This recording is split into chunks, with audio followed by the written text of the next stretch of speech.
নমস্কাৰ। বেদিক এষ্ট্ৰলজি আছামৰ সকলো বন্ধু বান্ধৱীলৈ মোৰ আন্তৰিক অভিনন্দন জ্ঞাপন কৰিলোঁ। বন্ধু বান্ধৱীসকল, আমাৰ হিন্দু ধৰ্মত 16 সংস্কাৰৰ বিষয়ে উল্লেখ আছে। মই আজি আলোচনা কৰিবলৈ লৈছোঁ যে এই 16 সংস্কাৰৰ উৎপত্তি তথা বৈজ্ঞানিক ভিত্তিয়েই বা কি আমাৰ জীৱনত। প্ৰথম কথা আমি জানিব লাগিব যে সংস্কাৰ অৰ্থাৎ শুদ্ধ কৰা। কি শুদ্ধ কৰা যায় আৰু কি অশুদ্ধ হ'লে আমি শুদ্ধ কৰিম, এই গোটেইখিনি বিষয়লৈ মই আলোচনা কৰিবলৈ লৈছোঁ। অশুদ্ধ কিনো? প্ৰসূতিকালত যেতিয়া গৰ্ভ অৱস্থাত এটা শিশু গৰ্ভধাৰণ কৰা হয় তাক অশুদ্ধি, আৰু সেই অশুদ্ধিক শুদ্ধি কৰাৰ কাৰণে এই সংস্কাৰ অথৰ্ববেদত ইয়াৰ স্পষ্টভাৱে উল্লেখ আছে। আৰু মনুস্মৃতিতো 13 সংস্কাৰৰ বিষয়ে উল্লেখ আছে। ধৰ্মসূত্ৰ, গৌতম ধৰ্মসূত্ৰত ইয়াৰ উল্লেখ আছে। বৰ্তমানত আমাৰ 16 সংস্কাৰৰ বিষয়ে মানি চলা হয়। আৰু এই 16 সংস্কাৰ হ'ল: প্ৰথম গৰ্ভধাৰণ অৰ্থাৎ পুৰুষৰ বীৰ্য স্ত্ৰীৰ গৰ্ভাশয়ত স্থাপন কৰা, সন্তান জন্ম দিয়া উদ্দেশ্য। এই সংস্কাৰক গৰ্ভধাৰণ সংস্কাৰণ বুলি কোৱা হৈছে। আৰু গৰ্ভধাৰণ যদি প্ৰথম পোহৰত হয় তেতিয়াহ'লে কন্যা সন্তান, দ্বিতীয় পোহৰত পুত্ৰ সন্তান জন্ম হয় বুলি বিশ্বাস। দ্বিতীয় হ'ল আমাৰ পুংসৱন। গৰ্ভধাৰণৰ 3য় মাহত শুক্লপক্ষৰ পুষ্যা নক্ষত্ৰত পুত্ৰ সন্তান হ'বৰ কাৰণে বটবৃক্ষৰ ছালৰ ৰস উলিয়াই নাক আৰু কাণত লগোৱা হয় প্ৰসূতিৰ। ইয়াকে পুংসৱন বুলি কোৱা হয়। সীমন্ত উন্নয়ন 3য় সংস্কাৰ। গতিকে সীমন্ত উন্নয়ন চুলি উঠোৱা, মন্ত্ৰৰ উচ্চাৰণৰ দ্বাৰা পত্নীৰ চুলি দাঙি দিয়া হয় পতিৰ দ্বাৰা, আৰু চুলিত সেন্দুৰ লগা হয়। এনে কৰিলে সাধাৰণতে পত্নীক উৎসাহিত কৰা হয় আৰু শৰীৰৰ প্ৰতিৰক্ষা ক্ষমতা বৃদ্ধি কৰা হয়। গৰ্ভকালত শৰীৰত এণ্টিছেপ্টিকৰ দৰে বীজাণুৰ পৰা ৰক্ষা কৰি ৰখা এই প্ৰথা, অথবা ভূত বা টনা টটকাৰ পৰাও মুক্ত কৰাৰ কাৰণে কৰা হয়। জাতকৰ্ম আমাৰ 4ৰ্থ সংস্কাৰ। জাতকৰ্ম অৰ্থাৎ শিশুটিৰ জন্মৰ লগে লগেই শিশুটিৰ নাড়ী কটাৰ পিছতেই পিতৃয়ে শিশুটিৰ মুখ চায় আৰু মৌ ঘিউ মিলাই শিশুটিৰ মুখত দিয়া হয়। তাৰ পাছত মাতৃৰ স্তন পান কৰোৱা হয়। মৌ আৰু ঘিউ দিয়াৰ উদ্দেশ্য যে শিশুৰ মুখৰ বা পেটত যথেষ্ট বীজাণু বা ৰোগৰ পৰা মুক্ত কৰাৰ কাৰণে মৌ আৰু ঘি সমানুপাতে মিলাই পেলাই শিশুটিৰ মুখত দিয়া হয়। লাহে লাহে ইয়াৰ পৰা সাৱধানতা অৱলম্বন কৰিব লাগে যাতে বেছি নাযায়। শিশুটিৰ বেছি গ'লে হঠাৎ তেওঁলোকে কষ্ট হ'ব পাৰে। আৰু আমাৰ পঞ্চম সংস্কৰণ হ'ল নামাকৰণ। জন্মৰ 10 দিনত নামাকৰণ কৰা হয়। শিশুটো জন্মৰ নক্ষত্ৰ আৰু নক্ষত্ৰকৰণৰ চৰণৰ ওপৰত বিচাৰ কৰি আদ্য আখৰ নিৰ্ণয় কৰি নামাকৰণ কৰা হয়, আৰু এই সংস্কাৰক নামাকৰণ বুলি কোৱা হয়। 6 নম্বৰ সংস্কাৰ হ'ল আমাৰ নিষ্ক্ৰমণ। পতি পত্নী দুয়ো মিলি শিশুটিক বাহিৰলৈ অনা হয় ঘৰৰ চোতালত। ইয়াৰ উদ্দেশ্য হ'ল যে শিশুটিক সমাজৰ লগত চিনাকি কৰোৱা, পৰিচয় কৰোৱা, গাঁৱৰ মিতিৰ কুটুম্বক দেখুওৱা। 6 মাহত এই সংস্কাৰ আমাৰ কৰা হয়। ইয়াক নিষ্ক্ৰমণ বুলি কোৱা হয়। আৰু 7 নম্বৰ সংস্কাৰ হ'ল আমাৰ অন্নপ্ৰসন্ন। অন্নপ্ৰসন্ন 6 মাহৰ পাছত, অৰ্থাৎ 6 মাহলৈ শিশুক মাতৃৰ দুগ্ধ পান কৰোৱাৰ বাহিৰে একো খুৱাব নালাগে। 6 মাহত শিশুৰ খাদ্য অন্ন মুখত দিয়া হয়। উদ্দেশ্য যে শিশুৰ পাচন তন্ত্ৰ শক্তিশালী কৰিবৰ কাৰণে কৰা হয়। শিশুটি যদি ল'ৰা সন্তান হয় তেনেহ'লে মাছ মাংস, আৰু ছোৱালী হ'লে মৎস্য খোৱা হয়, যাতে শৰীৰ মৎস্যৰ দৰে ফ্লেক্সিবল অৰ্থাৎ লাহি হয়। 8ম সংস্কাৰ হ'ল আমাৰ চূড়াকৰণ। চূড়াকৰণ 1 পৰা 5 বছৰ বয়সত কৰা হয়। ইয়াক মুণ্ডন বুলিও কোৱা হয়, অৰ্থাৎ চুলিখিনি ঘূৰাই দিয়া হয়। পেহীয়েকেহে এই কাৰ্য কৰে আচলতে। কাৰণ হ'ল যে শিশুক চাফ চিকুণৰ জ্ঞান দিবৰ কাৰণে এই সংস্কাৰ কৰা হয়।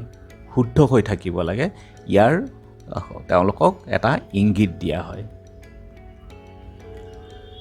9ম সংস্কাৰ হ'ল আমাৰ কৰ্ণভেদ, অৰ্থাৎ কাণ ফুটোৱা।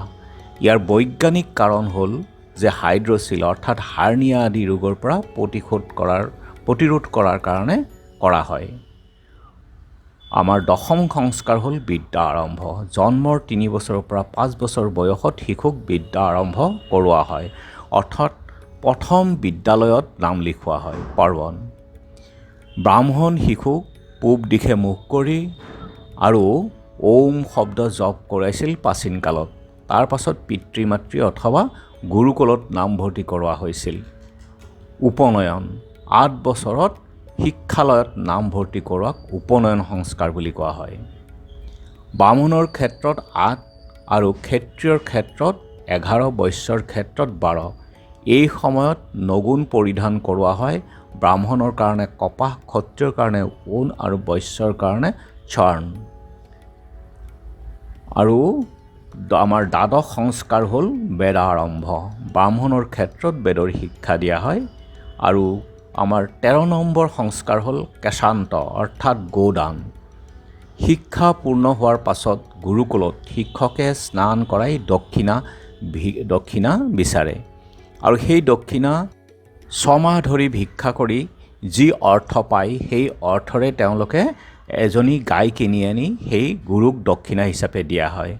আৰু ইয়াৰ উদ্দেশ্য আছিল যে সেই ছাত্ৰজনৰ অহংকাৰ ভংগ কৰা, তেওঁৰ যাতে জীৱনত অহংকাৰ নহয়, সেইকাৰণে তেওঁক ভিক্ষাবৃত্তিৰে সেই গাইজনী কিনি পেলাই তেওঁলোকে দান কৰিব লাগিছিল।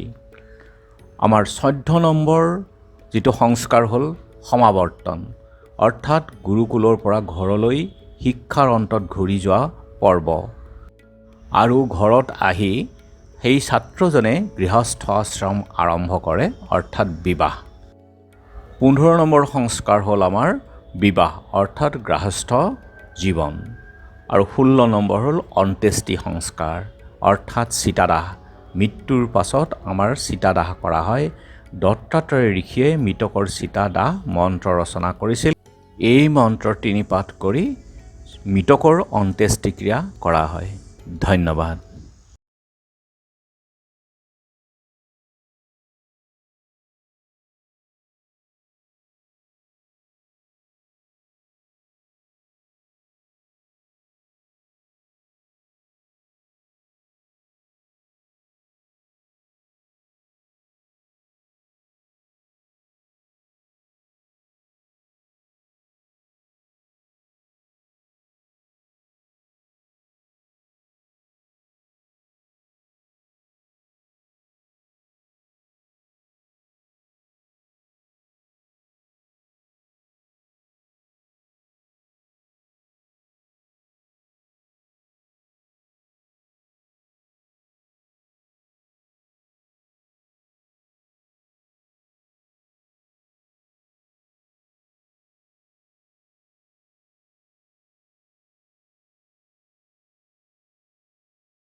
এই মন্ত্ৰ তিনি পাঠ কৰি মৃতকৰ অন্ত্যেষ্টিক্ৰিয়া কৰা হয়।